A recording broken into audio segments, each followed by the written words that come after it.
What's the difference between tokens and coins in the crypto world? Well, it's time to dive into the fascinating realm of digital currencies. Firstly, it's crucial to understand that all cryptocurrencies can be broadly categorized into two types: coins and tokens.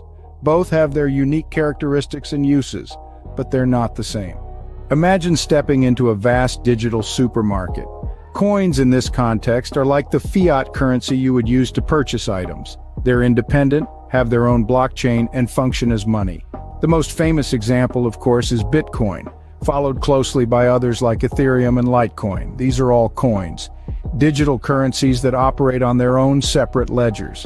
On the other side of the aisle, we have tokens. Now, tokens are a bit different. They don't have their own blockchain, but thrive on an existing one. Think of them as the loyalty points you might earn at a supermarket. They're dependent on the supermarket's infrastructure, but they can be used for various purposes, from accessing certain services to representing shares in a company. So, to put it simply, coins have their own blockchains, while tokens operate on existing ones. But wait, there's more to it. Tokens can be further divided into two categories: utility and security tokens. Utility tokens, as the name suggests, give users access to a product or service. Think of it as a ticket to a digital amusement park. Security tokens, on the other hand, are more like traditional stocks. They represent ownership in an asset, such as shares in a company. These tokens are subject to federal laws and regulations, making them a more secure investment. So, coins are like the fiat currency of the crypto world, independent and operating on their own blockchains. Tokens, however, are the versatile players, providing access to services or representing ownership, all while operating on an existing blockchain. To summarize, the key differences between coins and tokens lie in their structure, purpose, and regulation. Coins are independent entities with their own blockchain, primarily used as currency. Tokens are dependent on existing blockchains and can serve various purposes, from granting access to services to representing ownership in assets. Deciphering the crypto world might seem like cracking a complex code, but once you understand the basics, the rest becomes a thrilling journey of discovery. Remember, coins and tokens are the building blocks of this digital universe.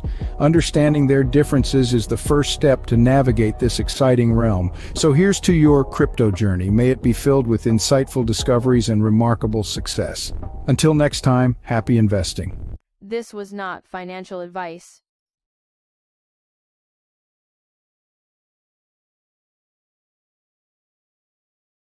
Before the CHIPS Act funding was announced, GlobalFoundries, like many other semiconductor manufacturers, faced numerous challenges. These included an over-reliance on foreign markets, particularly China, supply chain bottlenecks, rising interest rates, and declining consumer sentiment. Despite these difficulties, the company remained profitable and continued to invest significantly in research and development. Then came the CHIPS Act, a game-changer for GlobalFoundries and its peers. This act, signed by President Biden, allocated $50 billion to support semiconductor manufacturers in building fabrication plants in the U.S. Companies like Intel, Micron, and of course, GlobalFoundries stood to benefit greatly from this funding. The act aimed to boost domestic production and reduce reliance on foreign markets, a move that was warmly welcomed by the industry. However, the CHIPS Act funding did not come without concerns. Critics argued that the bill misunderstood the industry's dynamics and technology landscape.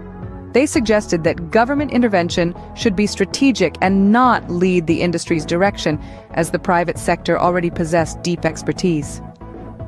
The bill's focus on specific technology targets and fabrication may not align with the industry's evolving needs, such as shifting toward design-driven solutions. Despite these concerns, the funding boost was indeed a boon for GlobalFoundries.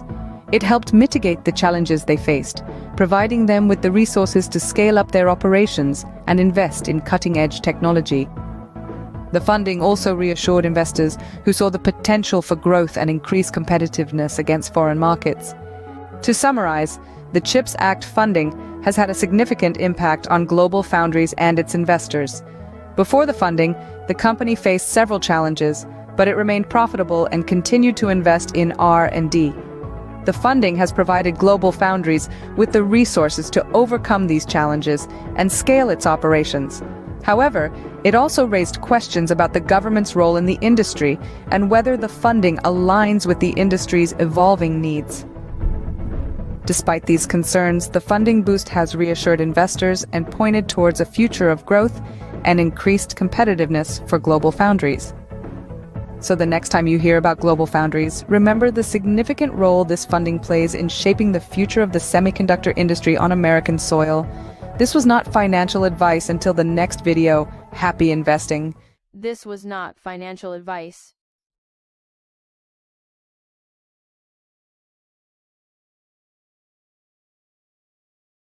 Ever wondered what CPI is and how it affects the stock market? Well, it's time to unravel this economic mystery. CPI, or Consumer Price Index, is a significant economic indicator. It measures the average change in prices over time that consumers pay for a basket of goods and services. To put it in simpler terms, CPI is a statistical estimate that economists use to gauge the inflation or deflation in an economy.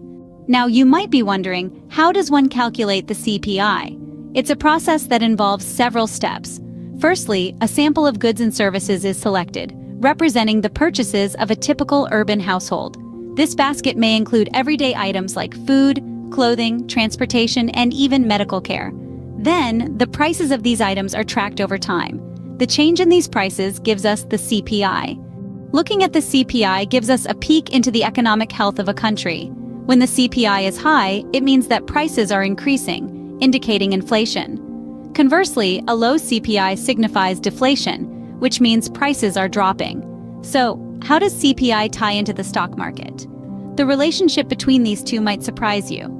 High inflation, signaled by a high CPI, generally leads to higher interest rates. When interest rates rise, borrowing becomes more expensive, and corporations might see a dip in their profits. This can lead to a fall in stock prices. On the other hand, deflation, signaled by a low CPI, can also be problematic. It might indicate a sluggish economy where consumers aren't spending enough, which can also negatively impact stock prices. So, for investors, understanding the CPI is crucial. It provides insights into market trends and helps in making informed decisions about when to buy or sell stocks. Monitoring the CPI, along with other economic indicators, can give investors an edge in navigating the complex world of stock investing. In essence, the CPI is an economic barometer, providing valuable insights into price trends and the overall health of an economy. It impacts the stock market by influencing interest rates and consumer spending, both of which can significantly affect stock prices. For investors, understanding the CPI can be a useful tool in making smart investment decisions. Remember, the stock market is a complex beast, and while the CPI is a powerful tool, it's just one of many indicators an investor should keep an eye on. None of this was financial advice. Happy investing. This was not financial advice.